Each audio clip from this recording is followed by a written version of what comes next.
Pues muy buenas tardes y bienvenidos al canal. Veo que veníais con ganas, estoy viendo. Buenas tardes, Isma. Juega Militao y Rudiger al banquillo, ya lo sabes, Charlie. Eso para...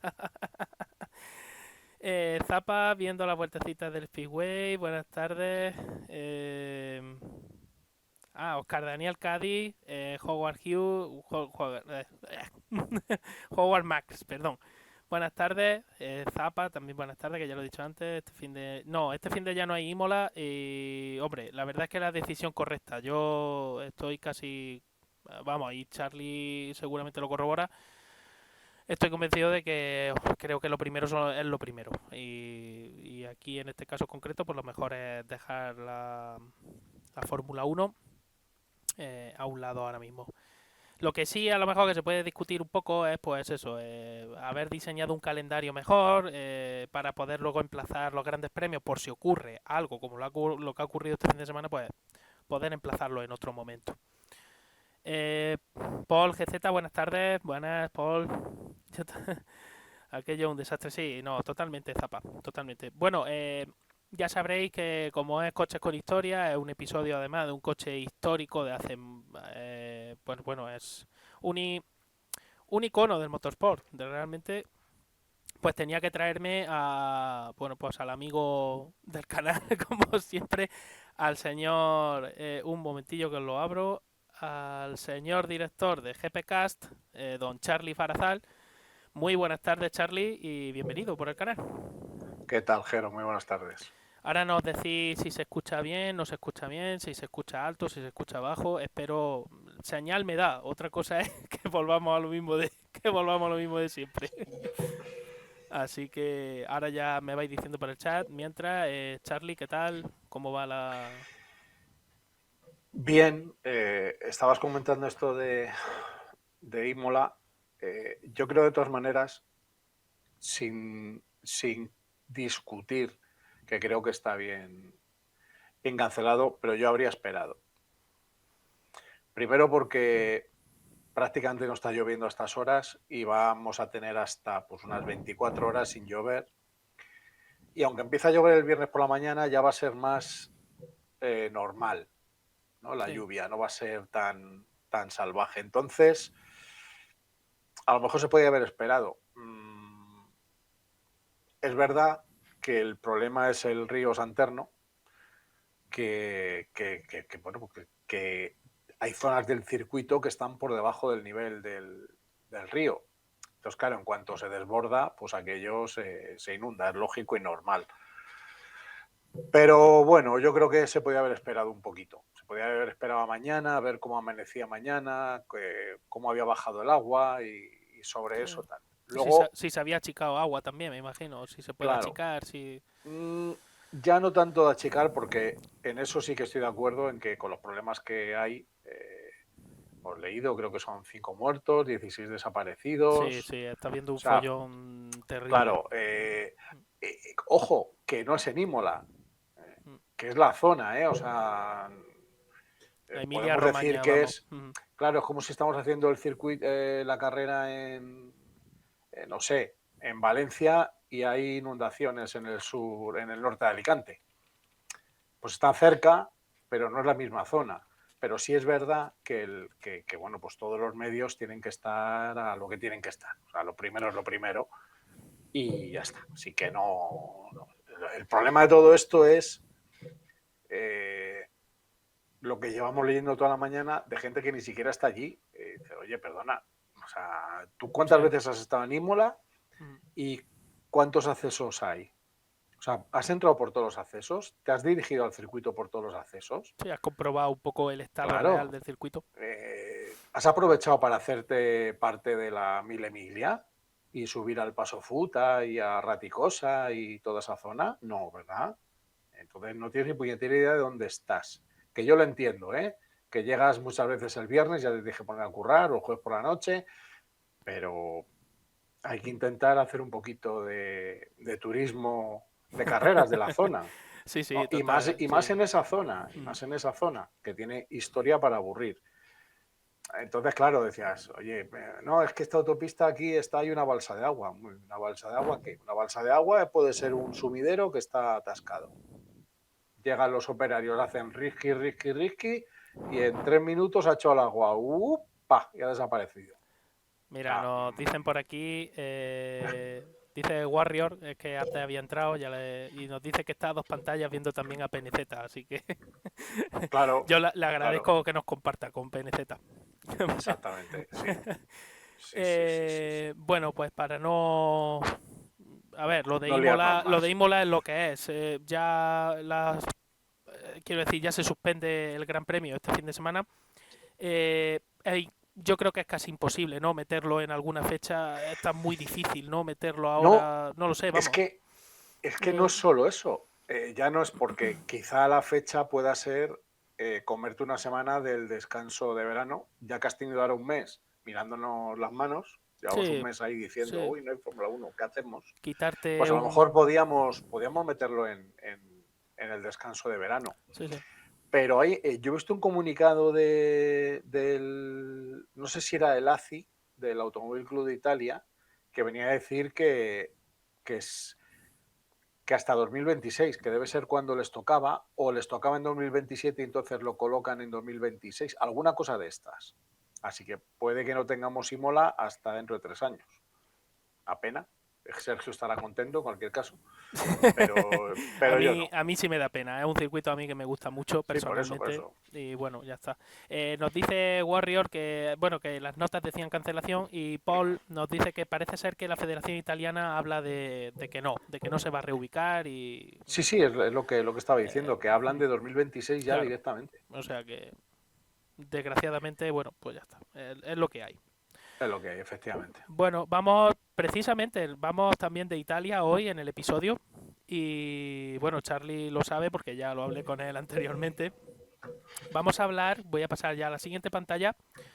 Vamos a hablar de este mito que estáis viendo ahora mismo aquí en pantalla. Este Alfa Romeo, auténtico Alfa Romeo, esto no es un Sauber disfrazado de, sino que Hmm. aquí Lo que pasa es que te ha quedado la foto como si lo hubieran hecho así, ¿eh? sí, porque cuando la tuve que, claro, como tengo diseñado la pantalla como la tengo diseñada, Oye, es verdad que está un poco aplastadito. habría que ver cómo va ese coche con esa anchura de vías, ¿eh? Cuidado. Pues ojo que no le echara así una carrerita en curvas lentas a los Fórmula 1 actuales, este coche, Bueno, que seguro, habría que tener cuidado. seguro.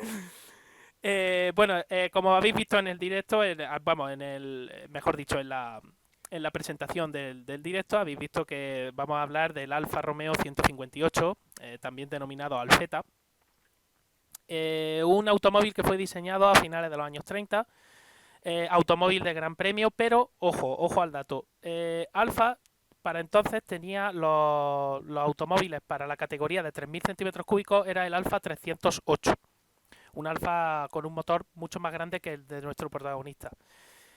Este coche, el 158, se diseñó para participar en una nueva categoría que se le llamó Voiturete. Bueno, Las Voituretes, sí, sí. perdonadme la pronunciación si no es así, pero vamos, la Voiturete o Vetureta en italiano. Y es un automóvil que su nombre, o sea, en ese nombre 158 ya está implícito qué motor lleva. Es decir, estamos hablando de un motor de 1,5 litros de cubicaje y 8 cilindros en línea. Un vehículo que se podría comparar con lo que luego se denominaría la Fórmula 2 o lo que luego modernamente se ha denominado Fórmula 3000, algo parecido a eso sería la categoría. Corrígeme Charlie si me equivoco en esto, pero más o Sí, menos. a ver, precisamente el nombre que tuviera ese apodo de Alfeta viene, como bien dices, de la categoría Voituret, que es minicoche, por Sí. decirlo así. Sí, Entonces, aquí sí, se ve muy efectivamente. grande, perdonadme, la foto se ve muy No, gordo, no, no, pero no, no. Si vamos. luego, en cuanto veamos sobre todo a José Froilán González montado en el coche, ya vamos a ver, pues esto parece un coche de pedales, no anda lejos. Entonces, simplemente, eso, a final de los años 30, a ver, el problema que había en esos momentos era que el dominio de los coches alemanes, los coches nazis, era tan grande que es que Alfa hizo unos esfuerzos ímprobos por intentar batirles, el bimotor, nada, no hubo manera. Y entonces dijeron, bueno, pues oye, si no hay tu tía, pues vamos a hacer un coche para una categoría más pequeñas. ¿Y qué hicieron en Italia? En muchas de las carreras, el Gran Premio pasó a disputarse con las Voiturets, en vez de con los coches de Fórmula 1, de Fórmula especial, por decirlo así. Sí, sí, sí. Los grandes leviatanes sobre todo, pues el Mercedes y el Auto Unión, que luego comentaremos una cosa muy curiosa del Gran Premio de Trípoli del año 39. Entonces dijeron, vale, no podemos ir contra ellos, pues nos hacemos una categoría más pequeña y andando. Y competimos. Bueno, Esa fue la idea. el tema, este coche que estáis viendo en pantalla, el 158, diseñado por Gioacchino Colombo, sería algo así. Joaquino. Gioacchino Colombo. El tema, el tema es que este coche estaba diseñado, pues sí podríamos decir que de una manera más o menos tradicional de aquella época era un chasis tubular con una carrocería de paneles de aluminio, pero también tenía sus particularidades y sus curiosidades que os quiero explicar ahora técnicas en cuanto a la fabricación. Bueno, aquí os quería enseñar también un poco más de cerca ese cuadro de instrumentos, nada que ver con los modernos Fórmula 1 o los modernos Fórmula 2, me da igual, cualquier fórmula y cualquier categoría, incluso las categorías de turismo hoy día con esas pantallas súper modernas y tal. Aquí veis que está el cuenta revoluciones en grande y luego los diferentes relojitos donde tienes la presión de aceite, la temperatura del agua y Y las poquito más, y revoluciones. las revoluciones Sí. y poquito más es lo que disponía. Una curiosidad de este coche también, el acelerador estaba en el pedal de en medio. El pedal derecho es el del freno y el embrague a la izquierda, como cualquier vehículo de hoy día, eso sí, pero el acelerador y el freno están intercambiados. La razón exacta, pues es verdad que entonces se colocaban así, pero no sé no puedo dar una razón técnica exacta porque no lo desconozco, vamos, no es algo que no he podido averiguar tampoco porque he buscado en muchos sitios, pero no siento no poder no poder deciros exactamente el por qué se colocaba acelerador en el centro y perdón, sí, acelerador en el centro y freno en la derecha, pero era así.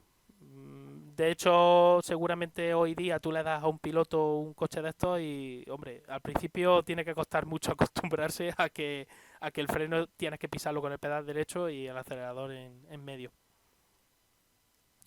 El tema de este coche también, como os digo, tiene unas particularidades y unas curiosidades. Para empezar, como he dicho antes, chasis tubular de acero, bueno, eso era, había una mayoría de vehículos, sobre todo los ligeros, porque los vehículos más grandes, los de categoría de Gran Premio, algunos de ellos utilizaban chasis de larguero y travesaño, porque se suponía, bueno, le daba más peso, pero se suponía que te daba una fabricación más sencilla para conseguir la rigidez necesaria.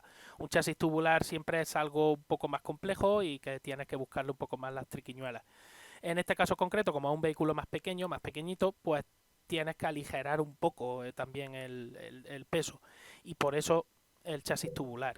Mm, no no como un chasis tubular diseñado actual, porque claro, ni el acero tenía la calidad que tiene ahora, ni se tenían los elementos o sea, todo el cálculo de elementos finitos, todo el cálculo por ordenado, etcétera, pero a fin de cuentas un chasis tubular que siempre aligera bastante el peso del monoplaza. Y por otro lado, deciros también, tengo por aquí la imagen, bueno, esto ya hablando de su motor, una de las particularidades de este motor, aunque era norma habitual en aquellos años, en los motores pequeños era usar un compresor Roots, que os estoy poniendo aquí la imagen Eso te en iba a pantalla. preguntar, que era el Roots este. Vamos, es un blower, un compresor, pero Sí, sí, sí. Básicamente estamos hablando de un sistema de sobrealimentación del motor, o lo que es lo mismo, un sistema que aumenta la presión del aire que entra en el motor por encima de la atmosférica. En este caso concreto, en 17,6 psi, aproximadamente 1,23 bares, o 1,23 atmósferas, más o menos, para que os hagáis una idea. Un compresor root funciona como veis en la imagen, el aire entra por la parte inferior donde pone inlet, esos dos lóbulos son dos ejes que van contrarrotando, que están movidos por una por una correa o una cadena que está conectada a su vez al cigüeñal del motor. Es decir, es el motor el que arrastra al compresor.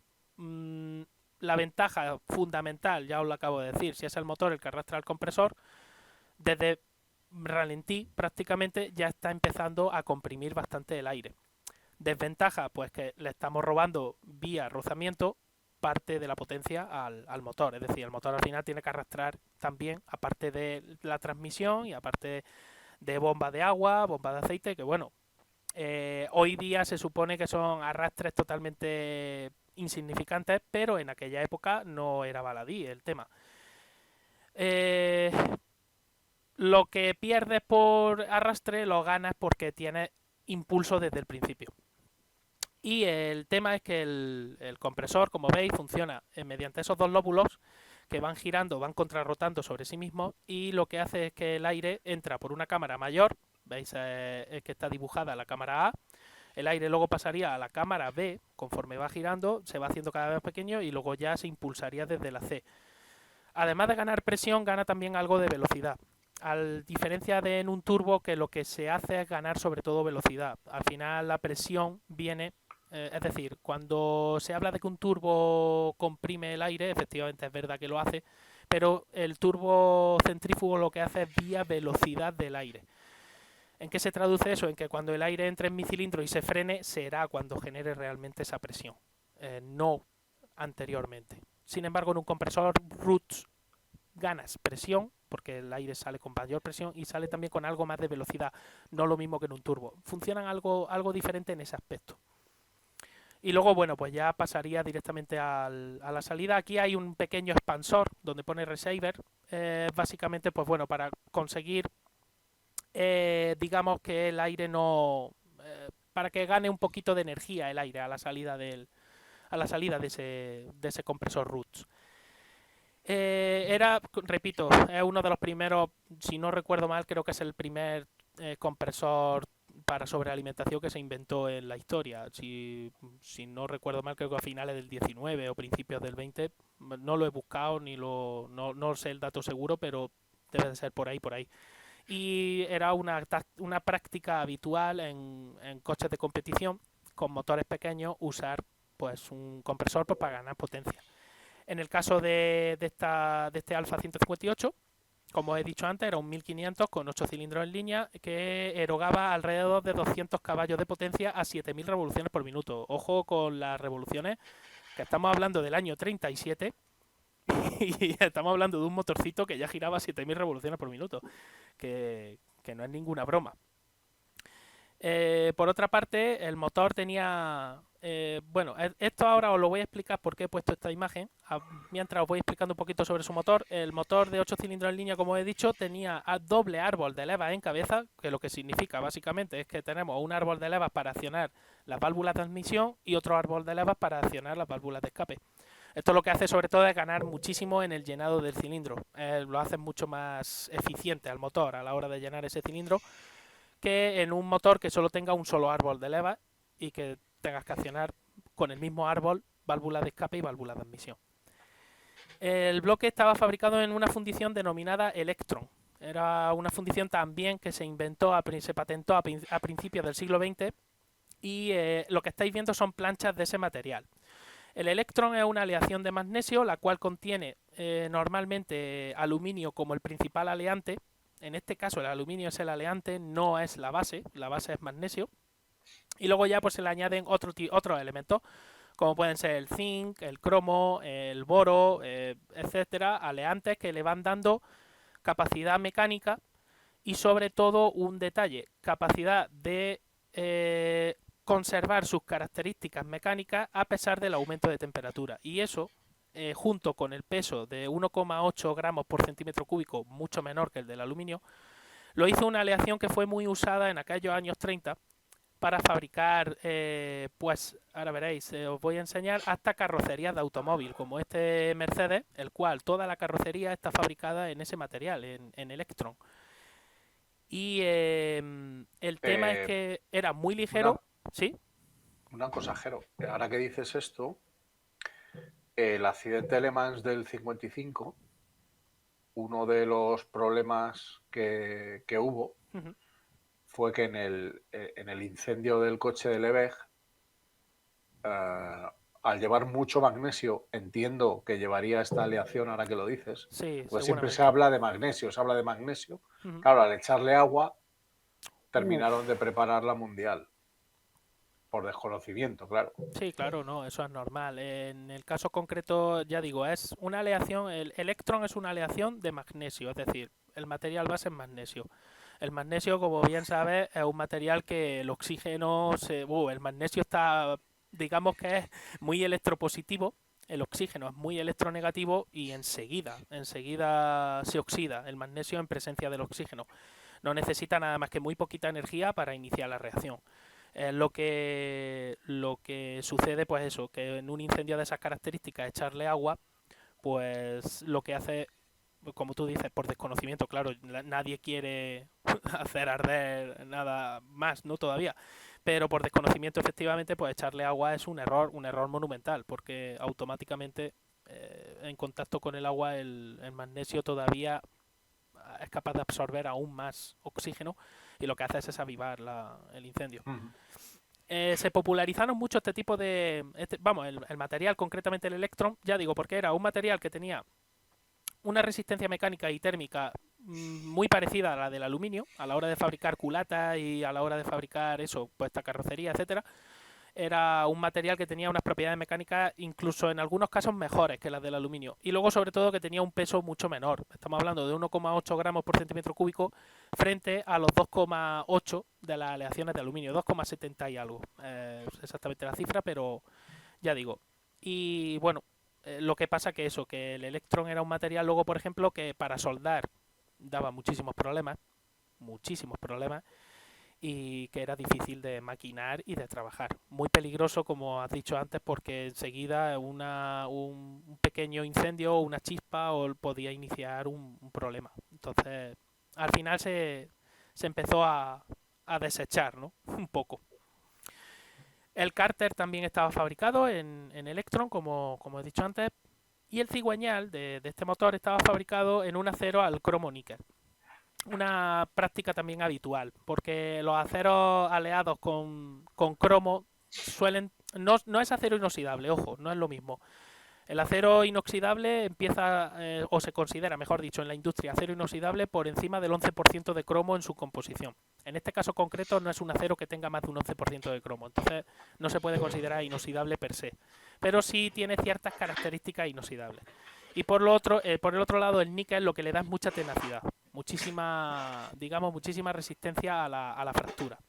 Entonces, los aceros al níquel son muy usados para elementos ejes, por ejemplo, de giro, son muy usados para transmisiones, en lo que son los engranajes de transmisión, por ejemplo, de una caja de cambios, se utiliza mucho el acero al níquel, y en otros dispositivos que requieren transmisión de fuerza y además mucha resistencia a la fatiga, porque ya digo que el níquel le da mucha tenacidad a la fractura al acero.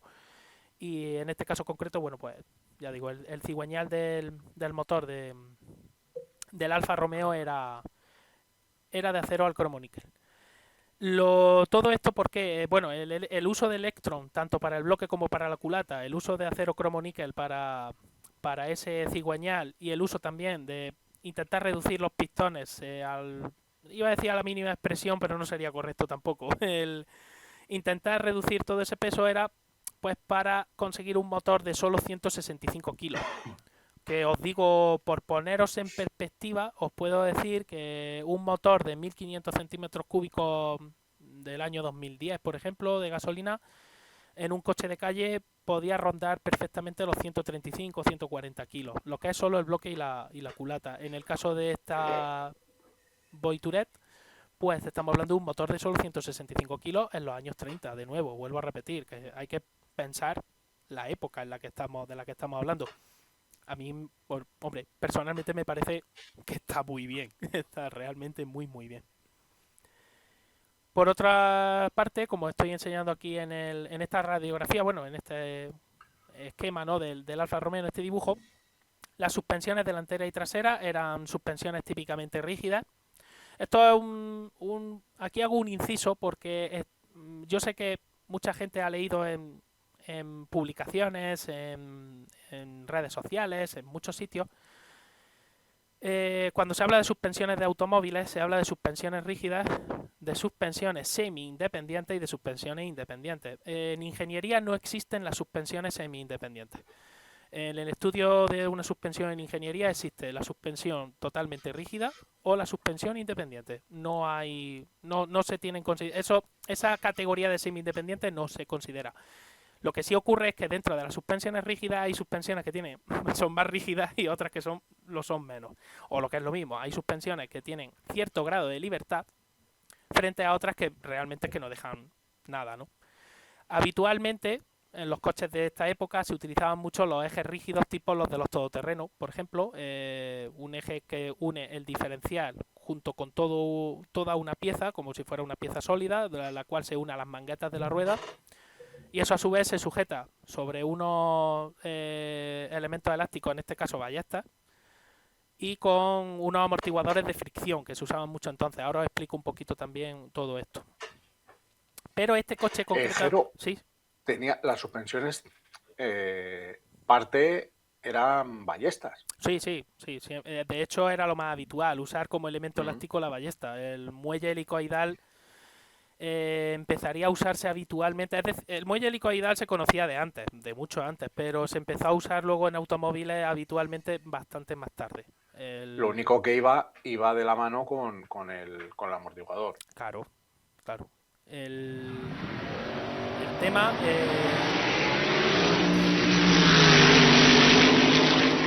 Bueno, esto es que he cambiado, estoy haciendo pruebas y he cambiado ahora los cacharros estos para las suscripciones y para los seguimientos. Chus Villegas, pues muy buenas, bienvenido al canal y muchas gracias por ese seguimiento y espero que te guste. El tema, como os digo, en el caso concreto de este vehículo, como es un vehículo más pequeñito, un eje rígido te da muchísimo peso. Entonces, ¿qué es lo que hicieron la gente de Alfa? Bueno, en la parte delantera es imposible usar ese esquema de eje rígido porque tienen el sistema de dirección, es un coche pequeño. Y en la suspensión delantera lo que se usa son la suspensión de brazos tirados, que se denomina. Básicamente es una suspensión en la cual tengo mi mangueta unida a un brazo, puede ser un brazo de chapa estampada o pueden ser diferentes conexiones de brazos de diferente longitud y diámetro. A su vez esto lo uno a una barra que atraviesa todo el coche en transversal y se une al otro brazo tirado que a su vez sujeta la rueda. Esa barra trabaja a torsión. Cada vez que una rueda de un lado se me levanta, torsiona esa barra y, bueno, en cierta parte afecta a la otra rueda un poquito, pero no tanto como puede ser en un eje rígido. En el caso del Alfa, como digo, brazos tirados con ballesta transversal, porque la ballesta aquí no iba en posición longitudinal, sino en posición transversal. Esta suele ser la posición habitual, la que os estoy ¿Y qué poniendo. era? Claro, una ballesta por los dos lados. En este caso, una ballesta para unir los dos lados. Y ahora os explico por qué también, porque es un sistema que se ha usado en el mundo automóvil, en aquella época se usaba bastante. Oye, el brazo tirado lo podíamos comparar con el del tren de aterrizaje delantero de algunos cazas, Sí, que va en ángulo. totalmente. Efectivamente, Es algo además así. es eso, porque tienes la barra Vale. principal y luego tienes un brazo que alarga. Realmente lo Es que que hace tal y es como lo has explicado, claro. realmente lo que hace es desplazar la rueda del tren de aterrizaje un poquito más adelantada. ¿Para qué? Bueno, pues para compensar la carga del avión y para que sujete más. Vale. Eso es un brazo tirado. No, y además se llama brazo tirado porque básicamente es un brazo que si no estuviera sujeto por el elemento elástico, es un brazo que podría moverse Claro. libremente sin ningún esfuerzo. Luego está el comentarista tirado, Sí, bueno, que eso... tranquilamente aquí. Eso es aparte. El caso, como estoy enseñando, esto es una ballesta transversal. Bueno, esto es de un modelo mucho más antiguo. Y lo Ajá. que hace la ballesta transversal es, digamos, trabajar por qué se coloca en transversal y no en longitudinal en este caso. Y en modelos de competición se hacía mucho esto. Para controlar la caída de rueda en los giros del vehículo. Y me explico.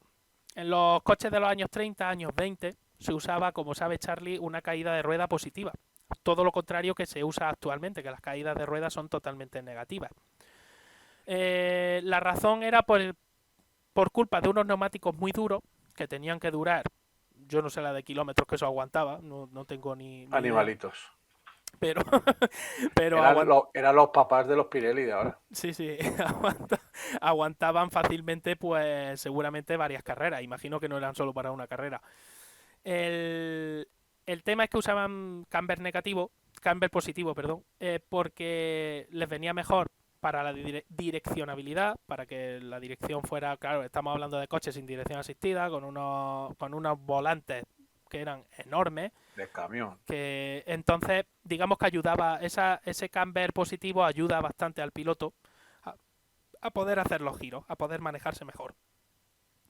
Pero claro, estos coches con suspensión rígida, cuando el coche está girando, la caída o mejor dicho, el apoyo que hace en una rueda afecta totalmente a la otra. Las caídas de rueda cambian muchísimo y se levantaban bastante.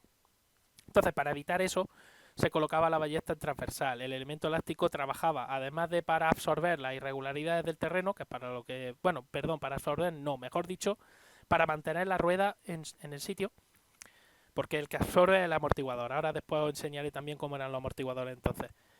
Eh, en este caso concreto, para almacenar esa energía y luego devolverla para que la rueda se mantenga en su sitio.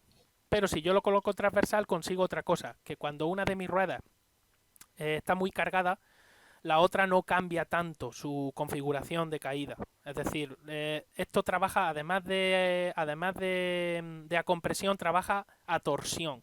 Es como las estabilizadoras modernas de hoy día.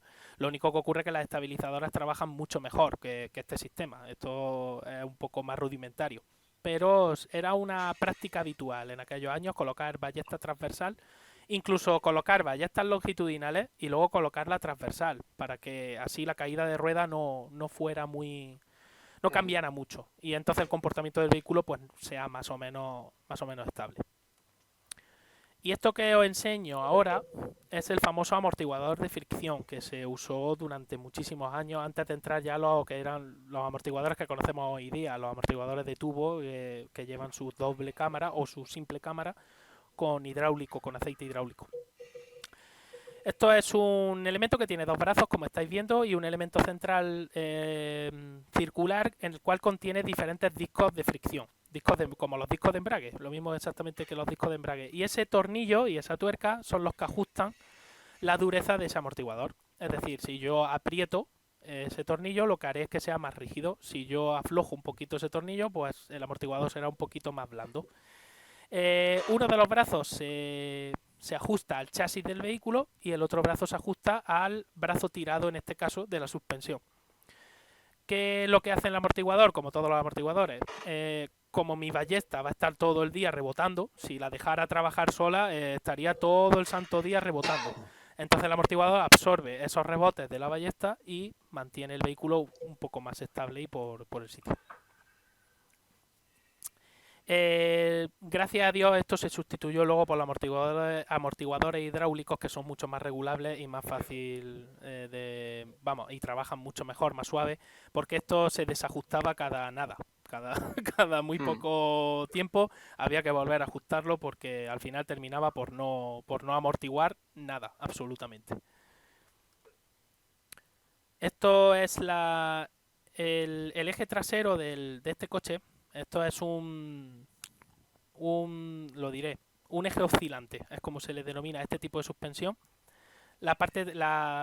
Como este coche tenía tracción trasera, lo que llevaba era un eje oscilante. Un eje oscilante, como estáis viendo, es el diferencial del cual salen los dos semiejes o palieres. Estos palieres tienen la junta homocinética, ¿no? Bueno, pues lo que hago es que directamente el diferencial no lo anclo al chasis, sino que lo dejo perdón, al revés. Lo que hago es que el diferencial lo anclo al chasis, que me he equivocado. Y no lo dejo libre como en un eje rígido totalmente. En un eje rígido de un todoterreno, veréis que cuando el todoterreno está avanzando por piedras, rocas, etcétera, veréis cómo el diferencial se mueve, cómo va girando, cómo se va retorciendo, moviéndose. ¿Por qué? Porque no está anclado al chasis del vehículo. En el caso del Alfa Romeo y de otros vehículos de competición, lo que se hacía era el diferencial dejarlo rígido, anclado al chasis, y que las ruedas fueran las que fueran oscilando. Eso, ¿qué es lo que te da? Muchísimo control de movimiento, porque automáticamente ya te has quitado la inercia de ese diferencial. El diferencial es un elemento que pesa bastante. Entonces, automáticamente ya tienes mucho más control de movimiento. ¿Cuál es el problema del eje oscilante? Como lo estáis viendo abajo, además lo pone muy bien porque pone con el compensador de camber. Bueno, pues el problema es que el eje oscilante trabaja muy bien en el tema de las inercias, pero de nuevo volvemos a tener el mismo problema con la caída de ruedas que tenemos en el eje delantero. Entonces, en el caso concreto en este ejemplo que os he puesto no, porque es simplemente una barra que trabaja a torsión la que hace ese trabajo de compensar un poco esa caída de rueda. En el caso del Alfa Romeo se utiliza de nuevo una ballesta transversal, de la misma manera que usaba en el eje delantero, para compensar esa caída de rueda. Amortiguador de fricción y tararí que te vi, como decía aquel. El, el tema es que, bueno, es una suspensión. En el caso concreto del Alfa Romeo es una suspensión que no era habitual en la época, porque en la época se usaban ejes rígidos habitualmente, pero bueno, era porque había que transmitir mayores potencias. Eran motores de 3.000 centímetros cúbicos, aunque eran atmosféricos, pero eran enormes. En fin, era otro tipo de vehículo, un vehículo más grande, el cual podía, digamos, te daba igual esa inercia del diferencial. Pero en un auto mucho más ligero como este Alfetta, si cualquier inercia, cualquier historia que tuviera, o que pudieras, mejor dicho, reducir, pues bienvenida sea. Y en este caso creo que el señor Colombo pues estuvo muy acertado en él y su equipo de diseño, claro. El tema es que, bueno, como digo, el auto empezó, bueno, pues ya en el año 38, si no, que me corrija Charlie si me equivoco, con las carreras compitiendo en grandes premios. Como ha dicho Charlie, en Italia competían, claro, en Italia cambiaron la historia para que los que compitieran fueran las Voituretes. Y que, bueno, pues poder hacer así frente a la armada alemana, que no había manera de meterle mano, a los Auto Unión y a los Mercedes.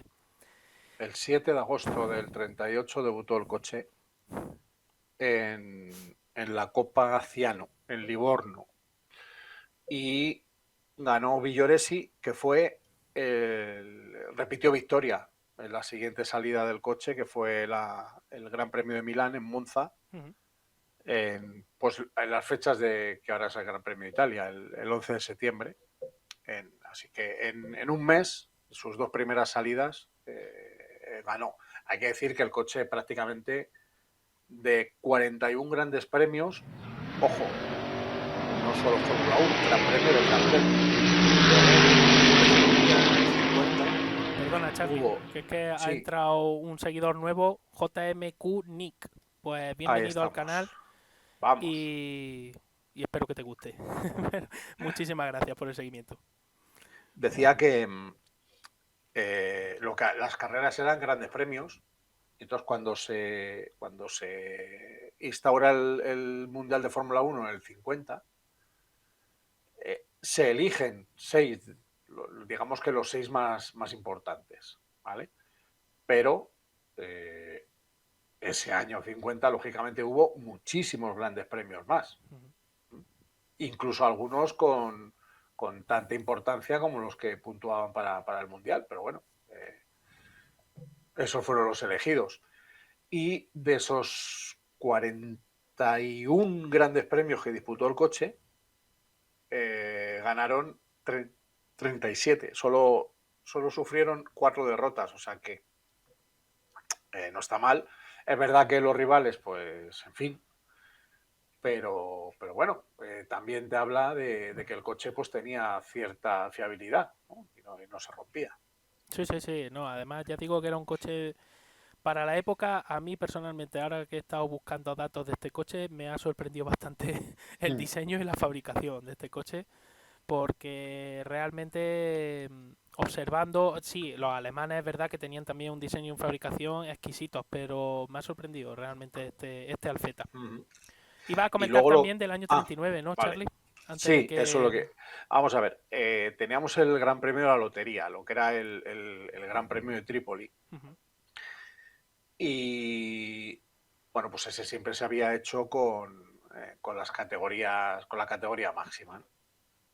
Entonces, como claro, Libia era aliado de Mussolini y tal, pues lo que os comentaba, muchos grandes premios de Italia y de su zona de influencia, Libia, cambiaron a Voituret. Y además, lo hicieron un poco así a mala leche, o sea, con poco tiempo para reaccionar. Pero claro, los alemanes no eran tontos y ya se olían la tostada, porque es que el Gran Premio de Trípoli era una burrada de pasta la que había allí. Y entonces, en nada, muy pocos meses, Mercedes se presentó con un coche para la categoría Voituret. Y claro, los italianos decían, me cago en... Y no solo eso, sino que les pasó por encima. ¿Qué le salvó a este coche, a Alfa y a los italianos? Pues que unos meses después empezaba la Segunda Guerra Mundial y estos coches pues se guardaban y protegían en garajes eh, mientras para Sí, la claro, duración de la guerra, claro. claro. Sí, porque eso iba a decir, desde el 40 hasta el 45, bueno, la Segunda Guerra Mundial, luego la recuperación de, porque Italia además fue precisamente una zona muy devastada por la Segunda Guerra Uh-huh. Mundial. Y hay que, bueno, yo ya quería pasar al año 47, porque hay un, bueno, en este caso es una foto de Achille Barzi que he puesto, pero ahora porque quería también hablar de este Sí, señor, pero aparte quería comentar, y así ya también tú lo explicas. En el año 47, si no me equivoco, se sientan las bases regulatorias de lo que sería la primera clase de los grandes premios, ¿no? De lo que se denominaría Fórmula 1, si no tengo mal entendido. exactamente. Exactamente. La Fórmula 1 Ujú. se marca en el 47, no en el 50. Como quieren hacernos creer, efectivamente. Exactamente. La Fórmula 1 empieza en el año 47. Ujú. La, la fórmula de la Fórmula 1. Luego Sí, esa fórmula ha ido cambiando, pero lo que digamos sería la categoría máxima de los efectivamente. monoplazas, Ujú. los monopostos, que dicen los Es- italianos. efectivamente. En el año 47, bueno, Alfa, pues los alfetas cumplían las regulaciones sin ningún problema, esas regulaciones que se habían puesto para la categoría top, ¿no? Esa categoría reina. Y bueno, no obstante, le realizaron pequeñas modificaciones, la denominación pasó a ser el tipo 158-47 y lo que incluía la modificación principal, porque realmente el coche cambió muy poquito, pero la modificación principal que se realizó fue cambiar ese compresor Roots de una sola etapa por uno de dos etapas. La foto que os enseñé, la imagen que os enseñé antes, pues si el aire pasa por esa primera cámara del óvulo, ahora en vez de pasar a un resonador, en este caso lo que pasaría es a una segunda cámara con otros lóbulos que seguirían comprimiéndolo. Entonces, esto lo que hace es que la potencia del vehículo aumentara hasta los 300 caballos. Ya el motor no daba 200, sino que daba 300. Y a unos casi 8.000 revoluciones por minuto. O sea que aumentaron incluso el régimen de giro. El detalle de lo que decías de la regla era que decía que los coches tenían que ser, o sea, podían ser, mejor dicho, Sí, 1500 con sobrealimentador o 4500. con atmosférico, correcto. Exacto. Eh, Entonces, claro, la diferencia de peso pues hacía inviable los 4500 y además, sin olvidar que hacía 2 años que había acabado la guerra y lógicamente pues no estaba la cosa claro. para muchas alegrías. Nos preguntan en el chat que qué peso tenían estos vehículos. La regla decía algo de peso mínimo, ¿no? O algo de peso máximo, ya no recuerdo bien. Tenían que tener un peso mínimo, Mínimo. a partir de que era irrealizable, me parece, pero te lo miro, te lo digo exactamente. ¿Puede ser 750 kilos? Es que Sí, no puede ser, recuerdo. pero como no, Mm, de memoria es eh, tontería, es un dato que no he buscado, ¿ves? Eso sí se me ha pasado. Eso, al final. no. Tú sigue, ahora lo Vale, comentamos. el tema con este piloto que os he puesto en imagen era, bueno, era uno de los estandartes de Alfa en aquella época, Achille Barzi. Eh, este piloto, bueno, hemos dicho que ya volvía en el año 47, cambiaba la regulación, Alfa con su Alfeta iba a competir. Y entonces Alfa tenía como punta de lanza a Achille Barzi junto con Wimille, Jean-Pierre Wimille, sí, efectivamente. y Trossi. Trossi y Sanesi, si no me equivoco. Uh -huh. Sí, bueno, a ver, eh, la cuadra de... A ver, es que aquí hay que hacer un matiz. Sí, sí, sí. La marca solía tener uno o dos pilotos suyos propios, pero luego estaban los pilotos que compraban un Alfa para correr Sí. y era la propia marca la que les hacía pues toda la asistencia y demás. Entonces, las marcas podían tener 6, 7 pilotos, ¿eh? Ujú. 4 o 5, dependiendo del Gran Premio. Pero siempre había dos oficiales que en ese caso, en ese momento, efectivamente eran Barci y Jean-Pierre Wimil, Sí, con Giuseppe Farina mariposeando. sí. Que Farina luego llegaría más tarde, bueno, ya Claro, sabemos, lo que pasa es pero que Farina pues aparece, tiene enfrentamientos porque no suele acatar las órdenes de equipo, se cabrea, es sucio en la pista y entonces pues le tienen ahí un poco cuando no hay más remedio. sí, sí, sí. Pues el tema es que, bueno, este señor, pues desgraciadamente moriría en accidente en el Gran Premio, durante la celebración del Gran Premio de Suiza, el asfalto rebaladizo y bueno, como digo, murió con el Alfeta en un accidente en el Gran Premio de Suiza en el año 48 y en ese mismo año, aunque Wimil ganaría en Monza, segundo y tercero Trossi y Sanesi, como he dicho antes.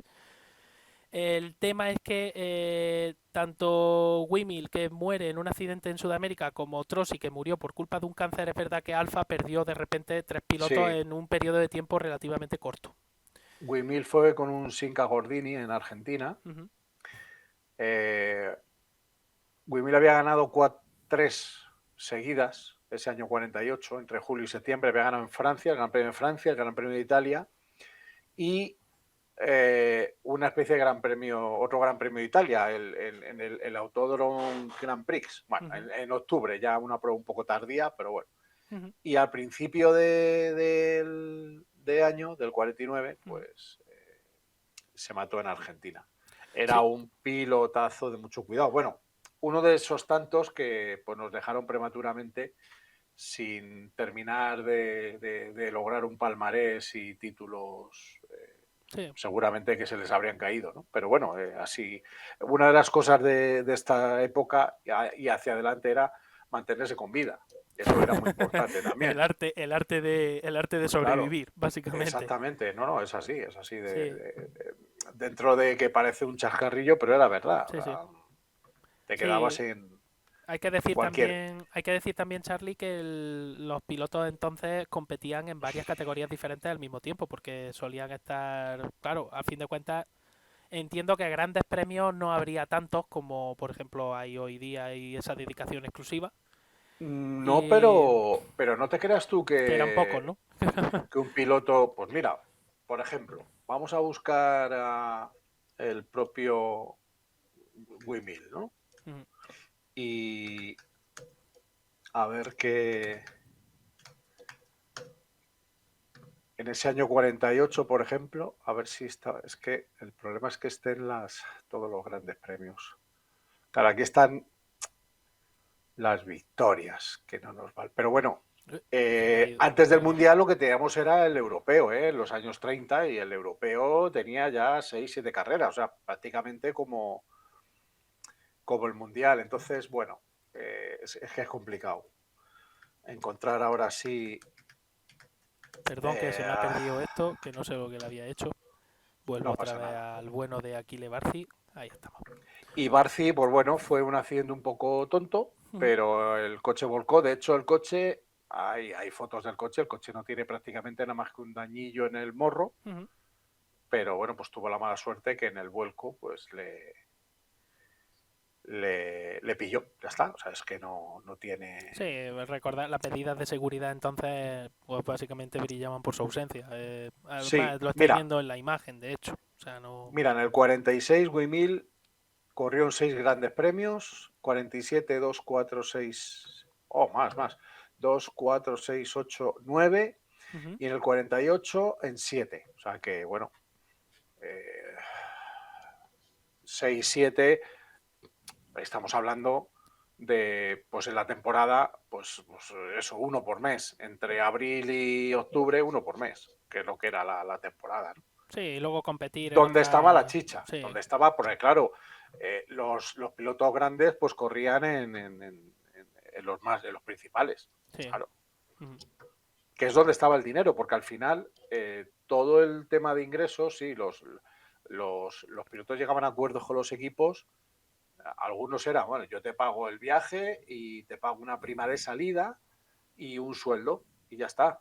Pero otros pilotos, por ejemplo, Nuvolari siempre andaba a la greña porque Nuvolari decía, no, de los premios de las carreras el 50% es para mí. Aparte de tener su sueldo y de los viajes y tal, claro. Pero claro, es que era Nuvolari, nos ha Hombre, fastidiado. Claro, Don Tacio Nuvolari, quien... claro, lo que pidas. Hombre, Claro.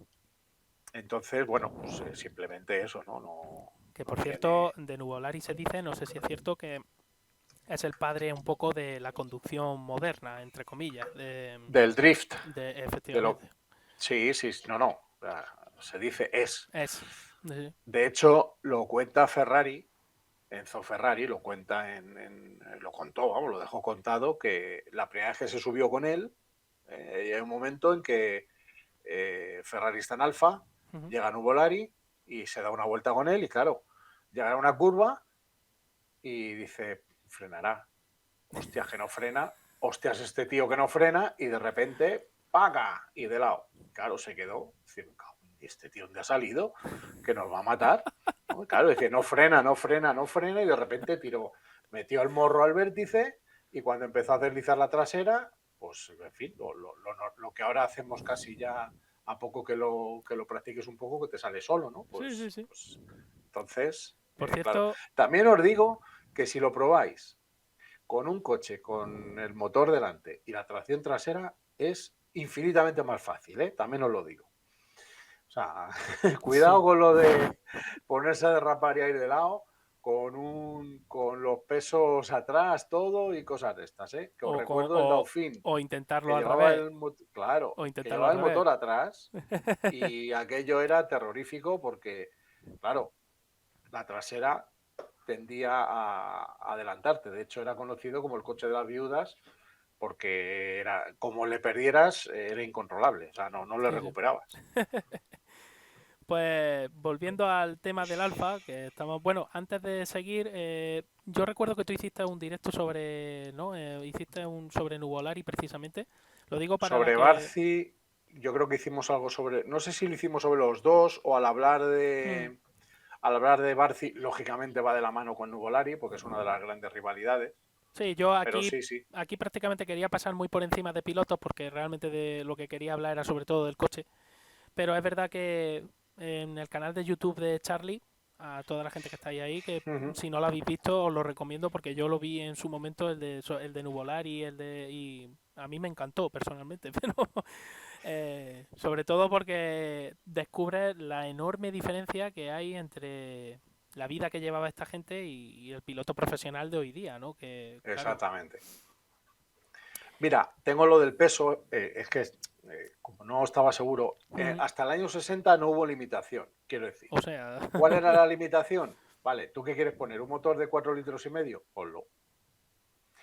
Pero tienes una Voituret, aunque ahora sea un Fórmula 1, con un motor 1500 con sobrealimentador que te va a pasar por encima. Entonces no había. Ya fue en el 60, bueno, mejor dicho, en el 61, en que no podía pesar en vacío menos de 450 kilos. sí, porque Y estos coches, perdona, como decías, estaban eso, entre 600 y 700 sí, kilos. es que lo de los 700 kilos lo recordaba así por encima. No recuerdo si era por limitación o era porque se buscaba, ¿no? Al final, porque Exacto. no quedaba más remedio.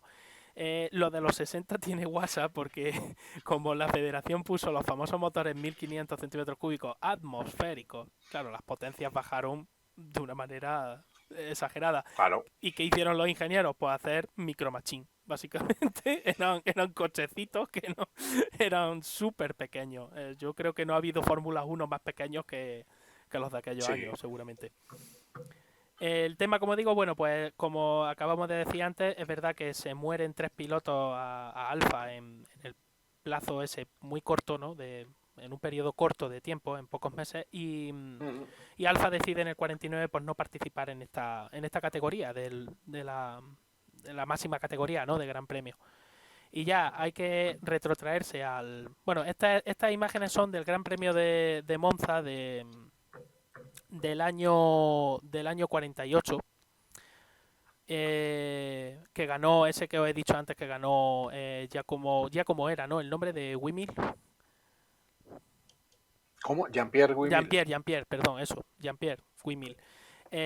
Ganó ya digo, ganó el Gran Premio de Monza y la verdad es que fue un exitazo para Alfa porque copó las 3 posiciones de ese Gran Premio. Luego después, ya digo, ya llegaría la tragedia con las muertes de los 3 pilotos, repito, en un periodo de tiempo relativamente corto.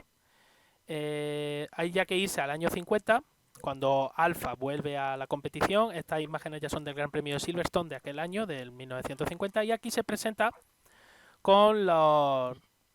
Yo creo que de los pilotos más famosos de aquella época, ¿no, Charlie? O de los más famosos, eran las 3 F. Sí, de Fangio, hecho sí, era Juan Manuel Fangio, Fangio Giuseppe Farina y Luigi y Fagioli. Luigi Fagioli. Pero Uh-huh, hay una cosa muy curiosa del debut de ese coche en el año 50. El año 49 prácticamente no corren, uh-huh. ¿no? Después de matarse Wimil y la Y muerte de Barcia, Barci sí. también, Uh-huh, no corren. Entonces ya llegamos al tema. Entonces, ¿qué pasa? Que el primer gran premio donde vuelven es en San Remo. uh-huh. Y para San Remo estaban inscritos, estaban anunciados Farina y Fangio. Farina había tenido estamos hablando de abril, ¿eh? Uh-huh. Farina había tenido un accidente en Marsella, que además, si no recuerdo mal, aquel accidente le costó la vida a un piloto porque, o no fue el de Marsella, bueno, es que ahora no recuerdo ahora mismo exactamente, pero bueno, da igual, había tenido un accidente y estaba convaleciente, entonces no podía correr. Y Fangio, entre comillas, era un desconocido en Europa. Sí, que venía de las Entonces, ¿qué carreras de pasó? turismo de allí de Argentina, ¿no? Me imagino. Claro, claro. Entonces, Alfa se encuentra con que solo tiene a Fangio y le dicen al organizador de San Remo, le dicen, oye, que no corremos. Y el organizador dice, mira, si no le coge de la pechera le faltó poco. O sea, oye, mira, toda la promoción de la carrera la hemos hecho alrededor de Alfa, no sé qué, tal cual, tú, así que tú verás. Entonces llega Fangio, que era un tío bastante cerebral, y habla con el responsable de Alfa y le dice, mira, ¿qué problema tienes? Yo salgo. Si perdemos, va a perder Fangio. Y si ganamos, va a ganar Alfa. ¿Qué Claro, problema tienes? claro. Y le convenció. Entonces nos hablaron y tal. Pero ¿qué pasó? Que solo salía Fangio. Entonces, pues ya tienes el lío. ¡Ay, no hay ningún piloto italiano! En fin, Sí, sí. ya la prensa. Ya sabemos cómo es la prensa, ¿no? Ya en aquella Entonces se época, ¿eh? montó. Sí, sí, no, bueno, cuidadito con aquella época, ¿eh? Tela marinera. Entonces, ¿qué pasaba en aquella carrera? Pues que estaban los Ferrari, que luego dominarían los Ferrari Fórmula 2 Sí, sí. para correr esa carrera, con Villoresi, con Ascari, estaba Raymond Sommer, estaba Braco, o sea, había bastantes unidades y muchas unidades de Maserati. Entre otros estaba José Fernández González, estaba Luis Chirón, Sí, sí. estaba Bonetto, estaba Biondelli, o sea, había muchísimos. Y luego ya, bueno, pues coches ya un poco más. Bueno, también el británico Parnell, o sea, la inscripción Muy era de buena, por lo que escándalo, estás ¿eh? diciendo era... Sí, sí, sí. Había 3 Talbot Lago que, bueno, Mm, pues no daban. De hecho, no pudieron salir, porque no llegaron los coches, pero estaban inscritos. Así que todo se centró en un duelo Alfa, Maserati y Ferrari. Pero ya te digo, mira, yo estoy viendo aquí el único Alfa Romeo de Farina.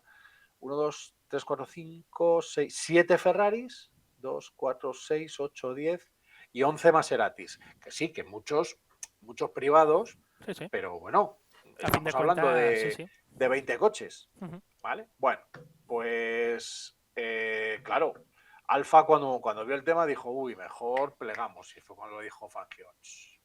Tranquilidad.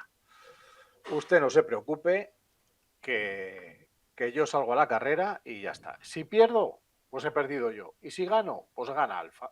Sí. y pues les Además es lo que convenció. es lo que iba a Claro, salir luego en la esa. problema, salió el día lluvioso. Uh, En la salida Fangio, que no conocía prácticamente el coche, le patina el coche en la salida. Y se queda quinto, lloviendo. Los Ferrari F2, imagínate cómo iban. Claro, menos peso, coches incluso más pequeñitos, sí, pues como un tiro. ¿Y Fangio qué hizo? La tranquilidad absoluta. Ir haciéndose al coche, poquito a poco subiendo el ritmo, hasta que empezó a cazar, fue pasando, se puso primero, y una vez que se puso primero, siguió a su ritmo tranquilo, nadie podía seguir ese ritmo, y terminó ganando la carrera. Bueno, pues el alivio de los hombres de Alfa, que hombre, siempre lo podías haber camuflado la derrota, si se hubiera producido, pues hombre, en eso, ¿no? Que al final, en cualquier caso, Fangio ganó por poco más de un segundo sobre Villoresi. O sea, no es que Luigi le tuvo lo ahí afició, apretado, vamos, pero básicamente. él no perdió en ningún momento la compostura y fue capaz de llevar el coche a meta en esa primera posición, ya digo, en un duelo entre marcas italianas, Sí, que sí. oye, quieras que no, era la honrilla. Así que ese fue el primer gran premio que corrieron ese año. Y luego ya, pues Sí, efectivamente, como tú dices, el primer gran premio de Fórmula 1 de la historia. es que este sí se Para el puede. campeonato, Eso es, repito. correcto.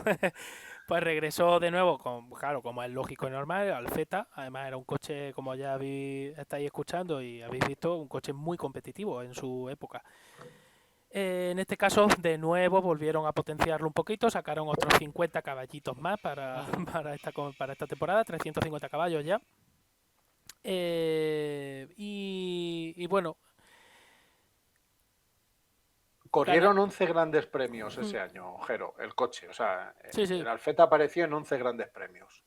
El coche, por supuesto, ganaría el Mundial del año 50, sería el primer Mundial para Farina y, y sería el primero también oficialmente para la marca Alfa Romeo. Uh -huh. Eh, ya a finales de este mismo año 50, antes de terminar ya la temporada, la misma Alfa mejoraría este vehículo. O sea, no se conformaría con el 158 y sacaría, un momentito que lo pasamos, ahora después volvemos atrás porque eso también es otra, sacaría el Alfa 159, que la mejora principal que llevaba era la nueva colocación del compresor Roots y la toma de admisión que estaba colocada en un sitio diferente, pudiéndole extraer a este motor ya 420 caballos de potencia, repetimos, una Voiturete que a fin de cuentas era un coche muy ligero, o sea, estamos hablando ya de vehículos que empezaban a tener unas potencias considerable, bastante. No era, digamos que no es que fuera mucho más potente que otros coches de su época, pero sí es verdad que en general ya se le estaban sacando potencia y cosas a estos coches que empezaban a dar miedo. Y de punta sobrepasaba los 300 por hora. Sí, sí, sí, sí, totalmente. Era un coche con cuatro cambios de cuatro velocidades. Eh, Cinco, ¿Cinco llegó a Jero. tener? Sí, al principio eran cuatro. Al menos el primero era 5, yo creo. Entonces estoy yo, a lo mejor tengo yo los datos equivocados. Yo creo recordar que empezó con cuatro y ya no sé yo si, pero Engine, bueno. espérate. Transmission Alpha 5 Speed Manual. Sí, en fin, Tengo yo vale, por pues ya aquí en está. el libro este. Será eso. A lo mejor lo que tú dices es con la que la pusieron luego Sí, después, pero me suena que este tenía 5 de de serie, entrada. sí. Bueno, el caso, os he puesto antes esta imagen. Otro de los cambios principales, os he dicho, el compresor Roots de doble etapa, al cual se le dio una diferente toma de admisión, porque se dieron cuenta los técnicos de Alfa que les daba, o sea, colocándolo en contradirección esa admisión iba a funcionar mucho mejor por el simple hecho de que entraba menos suciedad exterior. Ya está. No había más, no había más motivo. Y se pudieron arrancar eso, hasta 420 caballos en ese Alfa 159.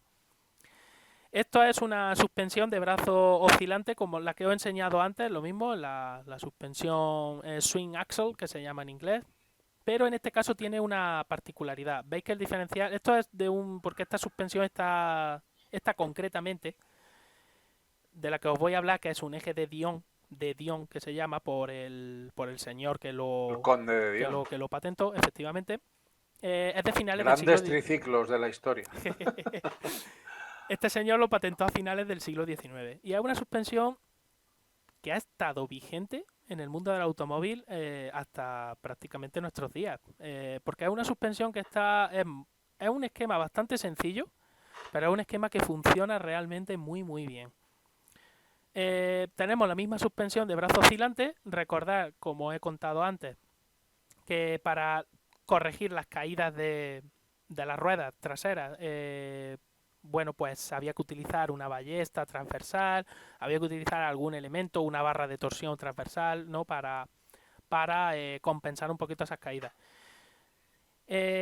¿Por qué se hacía así? Bueno, pues por aligeramiento y por temas también de espacio. Pero cuando no tenías problemas de espacio, y eso ocurría también en estos coches, el eje de Dion es mejor, funciona mejor. Porque, como estáis viendo, el eje de Dion es esa barra así curvada donde va la matrícula del, del carruaje. Y esto lo que es una manera de rigidizar la suspensión.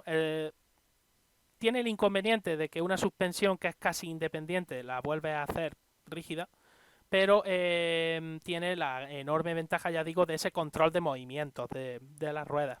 Y sobre todo, de que puedes cargar más ese eje sin temor a que haya una rotura o sin temor a que haya una serie de problemas mecánicos. Y repito, es un invento, vamos, es una patente muy sencilla. Algún día tengo que hacer un monográfico en el canal sobre suspensiones y me meteré ya más profundamente con todos estos temas.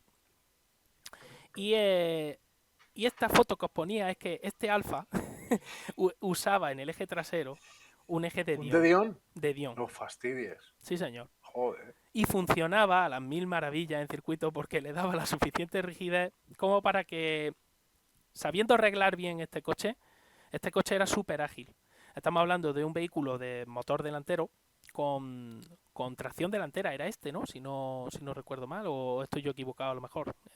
Creo que sí, pero no me hagas mucho caso. ¿Qué es? ¿El 155? Este es el 155. Uf, Es que ya no lo recuerdo, por eso es. El caso es que tengo dudas, ¿eh? Porque como se usó en el DTM, este coche se consiguió hacerlo muy ágil precisamente por el uso de ese eje de Dion. Y de hecho se usó en coches hasta bien entrado a los 70, era una cosa bastante habitual en muchos coches. Ya digo que el problema es cuando no tienes mucho espacio para meter ese tubo, porque es un tubo bastante grande, pues puedes tener a lo mejor un poco más de problemas. Pero si el problema no es el espacio, si el problema no, el eje de Dion funciona muy muy bien. delantera. Delantera, ¿verdad? Es que por Y eso luego digo, había un 4x4. este coche concretamente con un de Dion trasero lo que conseguía era eso, era agilidad sobre todo en curva lenta. Era lo que quería era darle movimiento a esa trasera.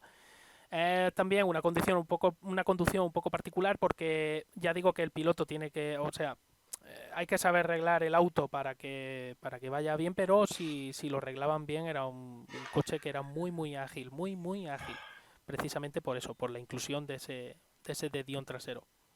Me están diciendo por aquí también los Smart de dos plazas llevan eje de Dion detrás, claro, claro.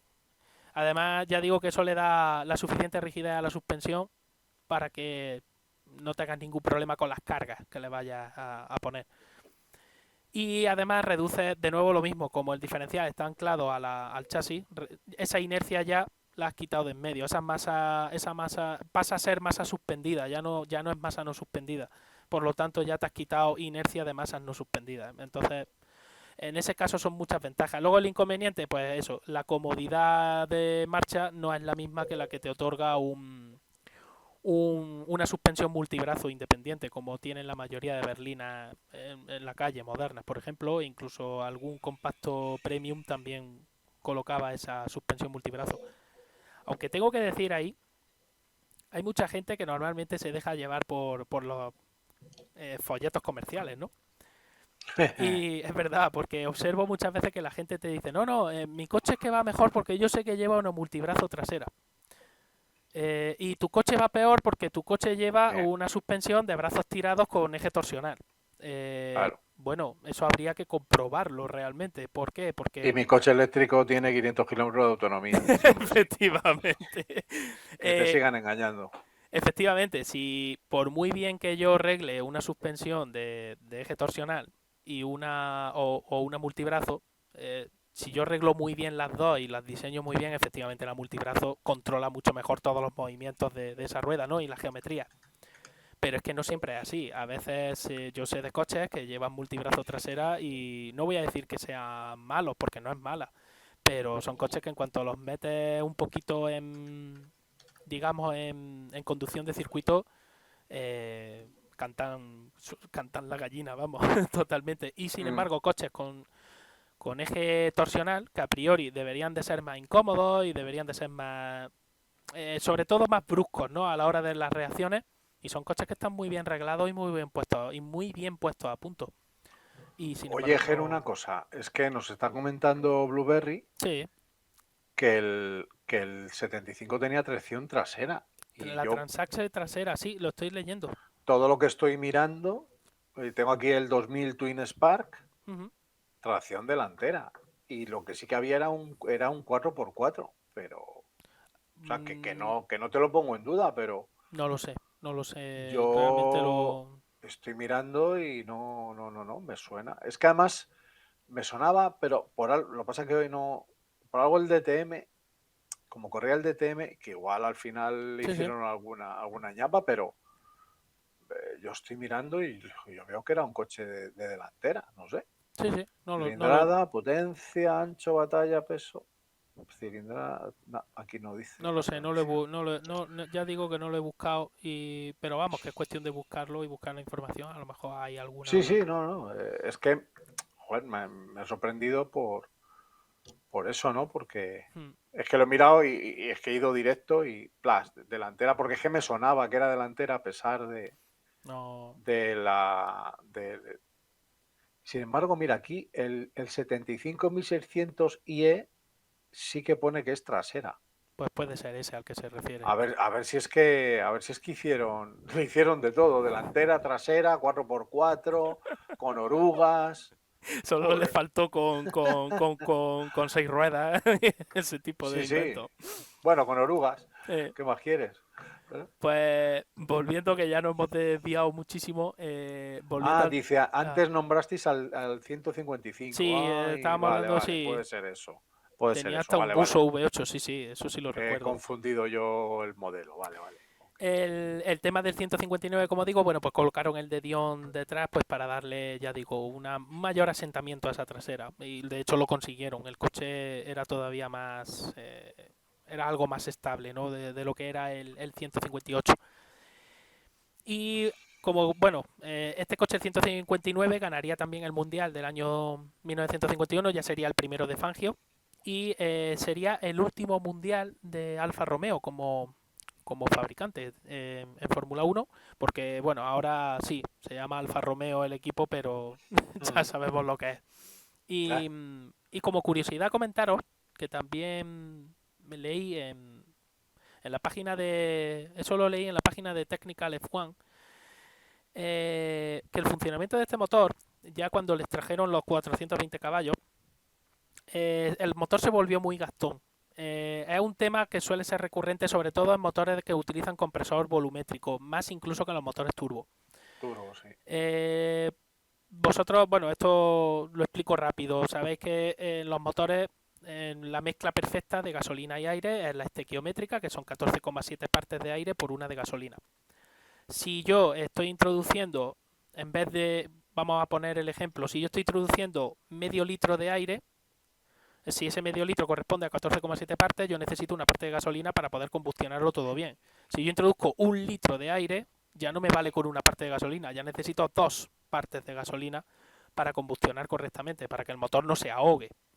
Entonces, en el caso de los motores sobrealimentados, uno de los defectos que tenían estos motores, además eran motores de carburación, en fin, no era como un motor moderno de inyección electrónica, es que cuando tú introduces mucho aire en el interior de la cámara de combustión, necesitas más combustible para que el motor no se ahogue, no se pare, no lo pare. Y eso hace que el motor sea más gastón. Este coche además concretamente era todavía más gastón que sus rivales porque la culata se calentaba bastante y tenían que refrigerarla. Claro, Y la meterle forma más de gasolina. refrigerarla era, no sé si esto es así o no, exactamente no sé cómo, pero no sé si es hacer pasar parte de esa gasolina por los orificios de la culata o porque rociarlo no creo que fuera, porque con lo caliente que está eso, lo que podría generar es un incendio del copón.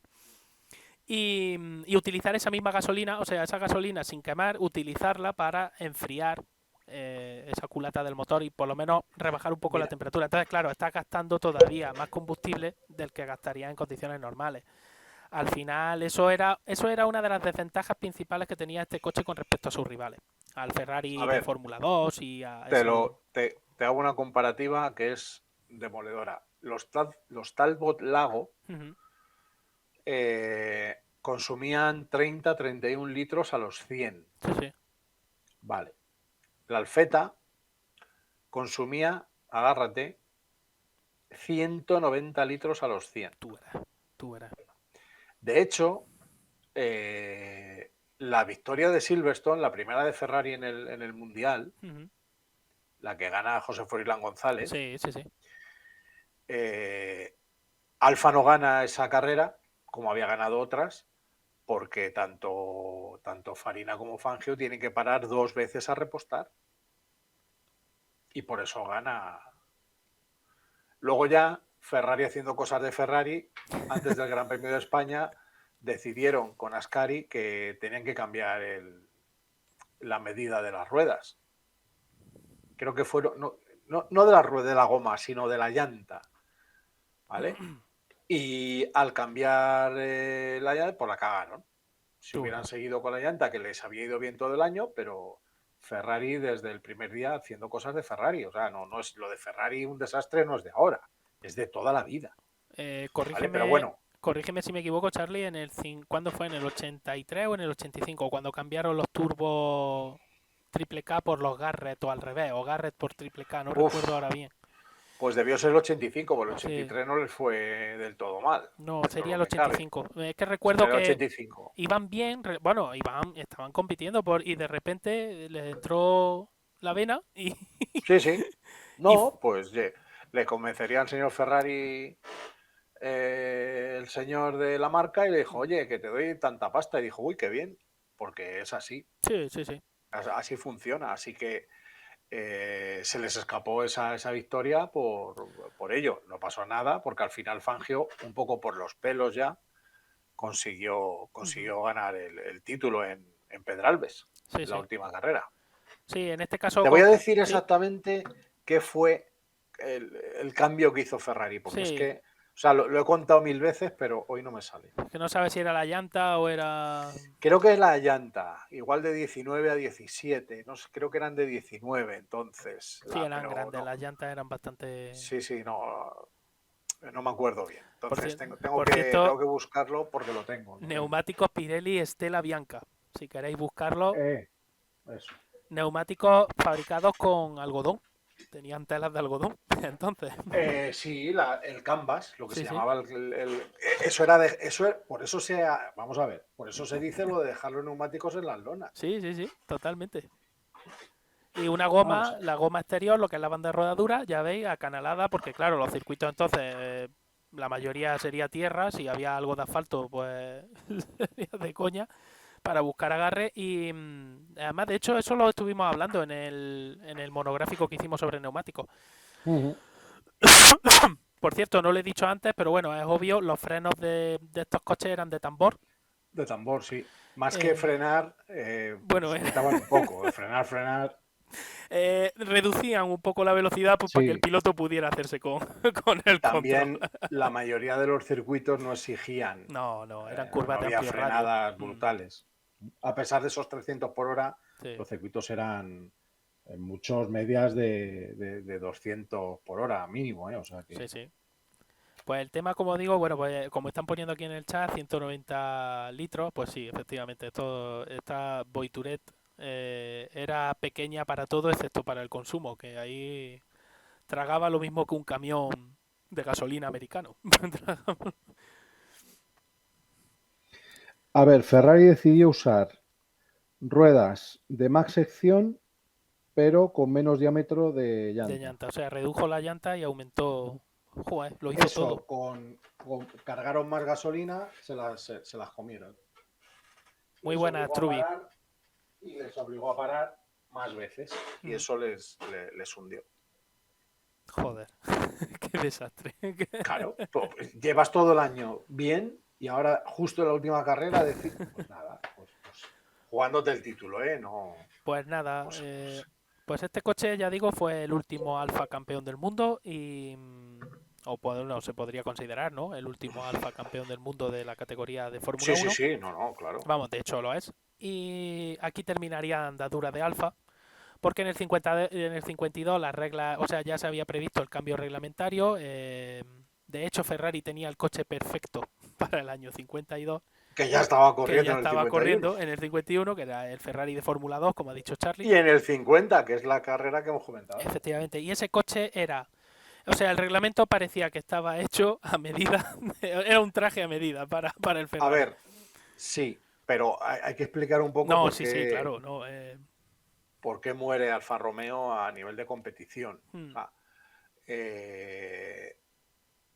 ellos deciden que tienen que hacer un coche nuevo, lógicamente, claro. que era el Mayorata, que era como alargado, ¿no? O agrandado, algo así. Ujú. Entonces, ¿qué hicieron? Pues algo que nos suena mucho ahora, que es pedirle ayuda al gobierno porque no les daba. El gasto del desarrollo del coche, pues no les daba.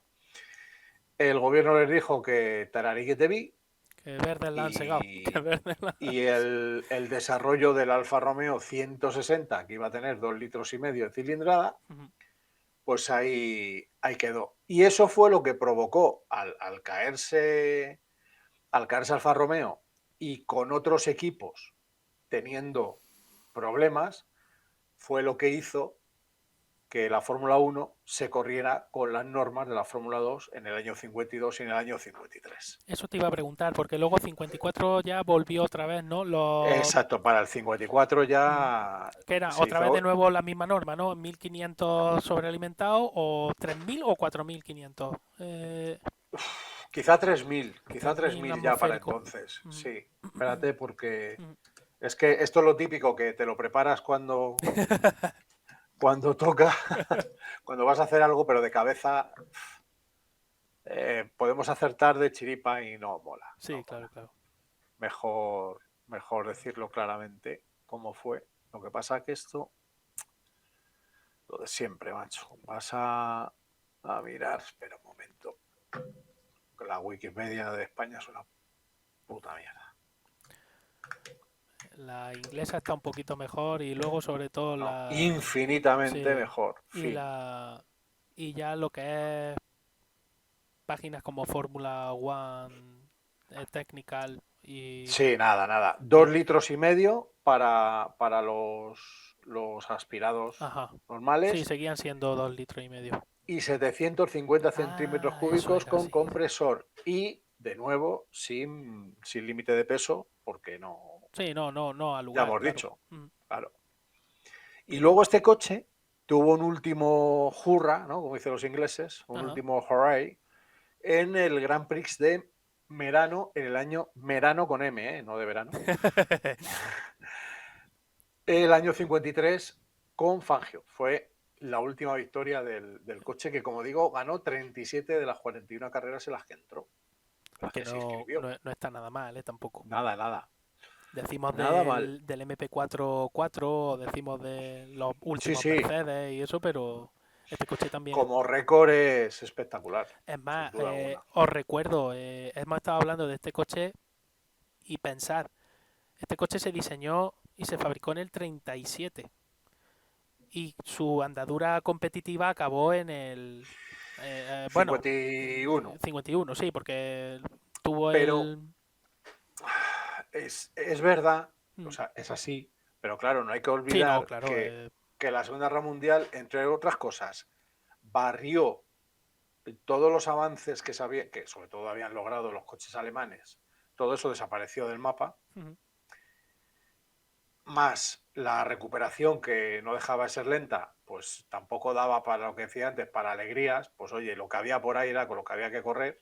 Sí, los Y avances ya fueron muy sí, pequeños realmente. claro, ya fue a partir del 54 Hmm. cuando ya, de nuevo, con la presencia de Mercedes, cuando ya se empezaron a ver cosas y aquello empezó a despegar.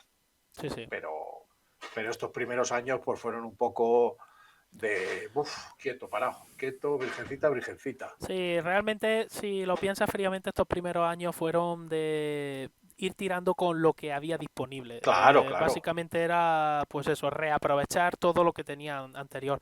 Los años 30 es verdad que son una época maravillosa en cuanto a los avances tecnológicos en los A todos los vehículos de niveles. sí, sí, y concretamente los vehículos de competición se beneficiaron muchísimo de ese avance en aeronáutica también que estaba viendo. Y luego de repente todo eso se corta. Y la Se aero... corta y se pierde. Sí, sí, que es peor, claro, Porque, porque se podría haber eh, cortado simplemente. claro, a ver, sobre todo lo de autounión. Sí, Lo de autounión, eso cayó en manos rusas. claro. Y los rusos pues no se preocuparon de esas mierdas del oeste capitalista y esas cosas. En fin. Pero Y no, oye, Stalin fue un gran hombre, sí, sí, sí, hombre, y tu puta madre también, pero bueno. Perdón, que me caliento. Sin embargo, de Mercedes sí es verdad bueno, pudieron salvar alguna cosa más. De hecho, bueno, sí, hay no. coches de esa época, están por Mm, ahí, que hay alguna Autounión también que luego se ha recuperado. Pero esos avances se perdieron todos. claro. De hecho, bueno, repasando un poco la historia de la Fórmula Uno realmente te das cuenta que hasta bien entrado los 60 y ya a finales de los 60 es cuando de nuevo la investigación y desarrollo adquieren de nuevo es una efervescencia y sobre todo los años 70 es una locura auténtica Exacto. de desarrollo. Y también creo que por un reglamento que lo hablaba yo también con Josete el otro día, por un reglamento que solo tenía un reglamento técnico que tendría 4 o 5 páginas nada más y algún anejo, y si acaso. Y Claro, hoy tienes un reglamento técnico que tiene más de 194 páginas nada. y que es una locura, es horroroso. Pero bueno, en fin, esas son las cosas que hay hoy día. Es lo que hay. Pues nada, chicos, yo creo que ha dado de sí el Alfeta bastante, a pesar de su pequeño tamaño. Y con Charlie, pues hemos también aprendido bastante sobre la historia de este coche y sobre, en general, sobre todo lo que le rodeaba, ¿no? Todo ese ambiente de carrera, un poquito por encima para repasar un poco la historia. Y sobre todo porque es un coche que a mí siempre me llamaba la atención el hecho ese de que efectivamente hay una guerra mundial y todo eso, y es verdad que este coche sí se guardó como oro en paño y se conservó mejor que otros. Pero es cierto también, y vamos, no es menos cierto, mejor dicho, que fueron 13 años los que pasan desde que se crea hasta que el coche gana otra Sí, vez, o sí. sea, vuelve a ganar y vuelve a ser muy competitivo. Entonces, oye, tiene su mérito. Realmente es una lástima que Alfa terminara su andadura ahí, que no le llegara luego el dinero, como ha explicado antes, pues para poder desarrollar ese Alfa 160. Pero bueno, así es como se escribe la historia y así es como luego Ferrari también llegó a ser la Ferrari que Claro. conocemos hoy día. O sea que... Fueron, fueron 9 años victoriosos. Ujú. Del 37 al 40. 40 muy poquito, Sí, pero venga, lo metemos. lo puedes meter Y un luego poco. del 47, 48 hasta el 51. O sea, es así. Sí, sí.